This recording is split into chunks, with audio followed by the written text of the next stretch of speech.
What is going on, beautiful people? I am Lee Hammock, the diagnosed self-aware narcissist known as mental illness, and welcome to another episode of A Narcissist Explains.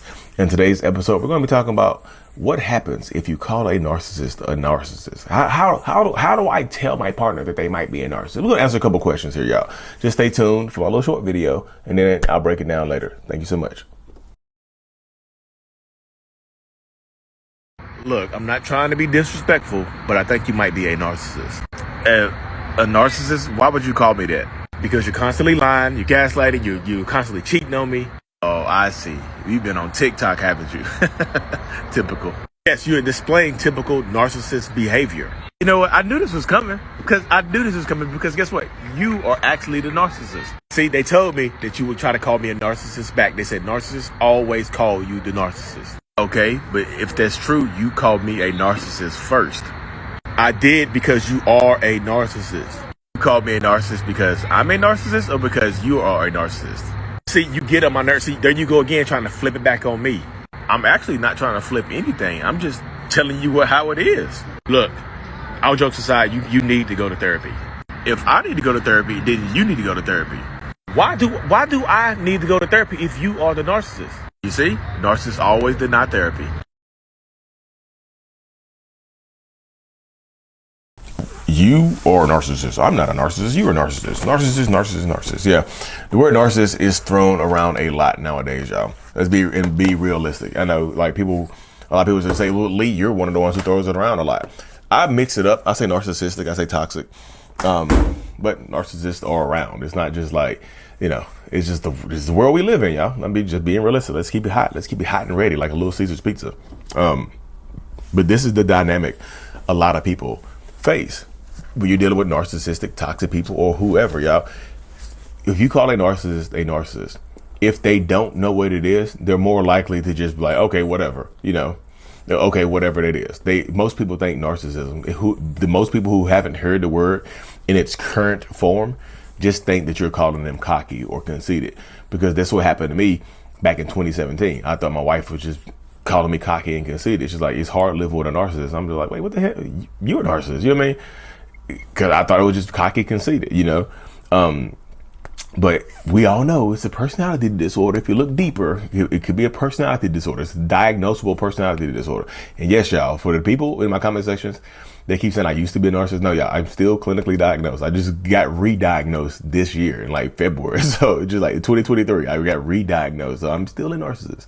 But I'm just in therapy, working on it and whatnot. But if you call a narcissistic person a narcissist that knows the definition, that how it's used, the context in which it's used in today's world, they might turn on you.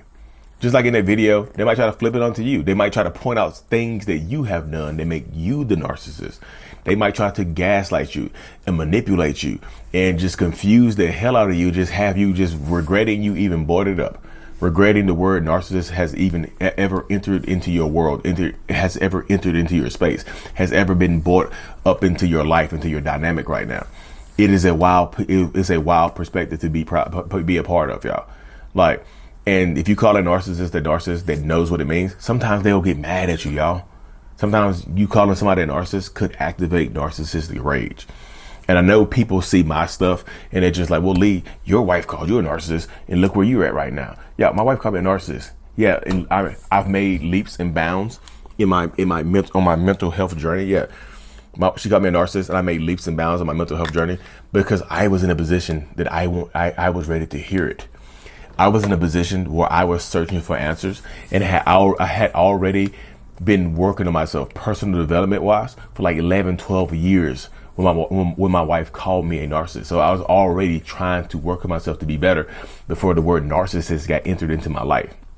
Before the word narcissist got brought into my existence, I had already been bettering myself, working on myself, doing a lot of personal development, reading a lot of books. I was putting the work in already before like the word narcissist got entered into my life, because I was in a position that I was ready to hear it. I was like, okay, oh wow, something is going on with me. I've always kind of known that I was different. And I have a whole series, y'all. I have a whole playlist on my page called Self-Aware Narcissist Sundays, where my story in my therapy journey or in detail. That's my therapy journey. Like self-aware Sundays, that's my therapy journey. That's my life journey right there. So just like how I got to this point and how I maintain my life right now. But I had already been working on myself, y'all. Because I feel like if y'all, like, I always struggle how to say this and not try to come off as pretentious and whatnot. But I feel like if you're dealing with a person, y'all, and you're trying to, now this, I know the first part of it is what happened. The first part of this video is what happens when you call a narcissist, right? Well, how could they react? You know, very rarely would they be like, you know what, I am, and I'm gonna go to therapy and work on it. Very rarely does that ever happen. Most times they're gonna get angry. Most times they're gonna put it back onto you. Most times they're gonna say, you don't know what the hell you're talking about, or you need to get off of TikTok or Instagram or YouTube, wherever you saw that, get off of Facebook. Stop talking to your friends. Their friends giving you bad advice. Your parents or your mama narcissist, whatever it is, you're a narcissist. The second part is like how to broach the topic, y'all. Because people keep asking me this, and I'm just tell y'all, like, y'all, there is no foolproof way to bring up the topic of narcissistic personality disorder or telling somebody that they are a narcissist. Because, y'all, narcissism in any context, pretty much in almost any context, is an insult. And you know how narcissistic people, most of them, deal with being insulted. You know how most narcissists deal with being criticized. You know how most narcissists handle being criticized or insulted or whatever. Like, you already know how they handle it. So it's just like, if you have it in your mind how narcissists handle being criticized and whatnot. So if you call somebody a narcissist or call somebody a bad name, they're going to probably go on the defensive, you know. So get to the point. Tell us how to do it. Tell us how to do it. How did it happen to you? My wife literally called me a narcissist as an insult, and I insulted her back when she left. I yelled it at her, and then she happened to leave, and I looked it up. That's not going to happen for most people. Most people are going to get pushback. So you have to paint narcissism in a way. Of course, you have to come from a place of empathy. And this is not me telling y'all to do this. This is me I keep getting this question. I just don't know how to answer it. I was like, you have to come from a place of empathy, which most people are, who, if you're dealing with a narcissist, you're probably going to be willing to come from a place of empathy. And I know most people, to get out of toxic relationships, you feel like you need to turn over every stone. Maybe if I tell them they're narcissists, they'll go get help, and you'll regret it, or you stay in a relationship because you haven't told them this. So it's just like, of course, use discretion and be as safe as possible. So, yeah, you have to try to paint narcissism in not such a bad light. You know, you have to make them feel like, even though they might be a narcissist or have toxic traits, that they're not they're not a bad person, because that's where the mind goes. When you call somebody a narcissist that is narcissistic, their mind is going to go to, you're insulting me. Their mind is going to go to, you're trying to be mean to me. Their mind is going to go to, you're hurting my feelings. Their mind is going to go to that point where you don't want it to go. You see, like, their mind is going to go to, like, you're being mean to me or something like that. Because it's not, like, narcissism is not a term of endearment. So narcissists don't want to feel like, this is crazy. Narcissists, even though a lot of them do bad things, they don't want to feel like bad people. So you have to try to find a way to paint it in the way that they're not a bad person. You know, you try to have to paint it in the way that they're not a bad person. Yeah, I don't know how you do that, y'all. I honestly don't. Paint it in the light, just like, look. I think, have you ever looked up narcissism or narcissistic personality disorder or whatever? You know, I feel like if you looked it up, it could bring you some peace. It could help you out. You know, because I feel like you're a good person. You seem like you just struggle sometimes. And there's nothing wrong with struggling. We all struggle. But maybe you can look this up, and maybe it can help bring you some peace. I know, I care about you. I love you. I want to be here for you. It's kind of like you talking to an addict, trying to get them off of illegal substance. You know, you have to come from a place of empathy, because if you push forward, if you press too hard, they tend to retreat. You know, if you press too hard, trying to get them to change, they tend to retreat within themselves. They tend to push back on you. They tend to buck up at you. They tend to come at you, you know? So it's just like, you have to be able to paint it in a way that's coming from a place of love and endearment, and also just not like you're trying to criticize them. You have to be, y'all, because my wife, I told y'all, my wife yelled at me. But the people who've had the most success on telling people, because I do a lot of one-on-ones with narcissists. I know people just think I talk to survivors. I talk to a lot of narcissistic people, y'all, a lot of them, because they watch my Self-Aware Narcissist Sunday series. They watch my Self-Aware Sunday series, and they're like, you know what, your mind works like mine. So you have to broach it in a way that they're like not, because there's like, yo, you look up narcissism online, it says there's no hope to get better.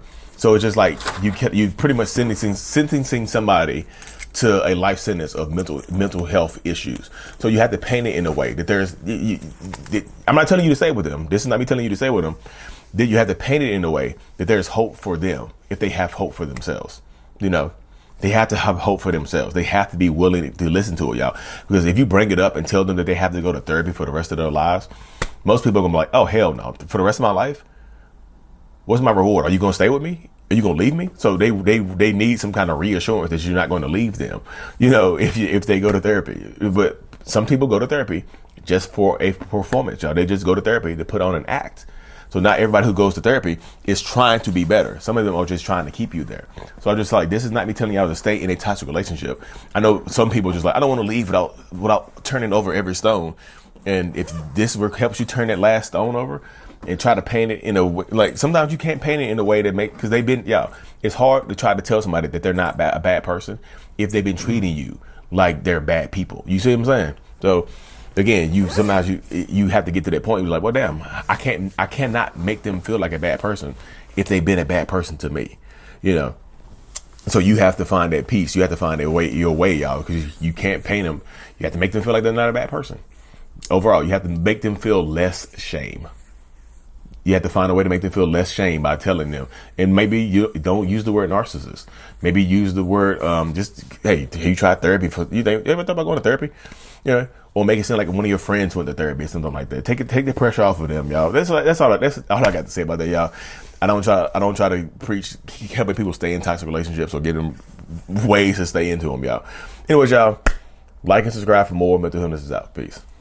Thank you so much for making it to the end of my video, y'all. If you didn't know, we wrote a kids book called Remember It's Not Your Fault to help kids understand that they are not in control of whatever circumstances they were born into, talk about boundaries, tell them the truth, all of that stuff, y'all. It's available on Amazon right now, or the link in my description of every single video or podcast that you listen to. Thank you so much. Remember, it's not your fault.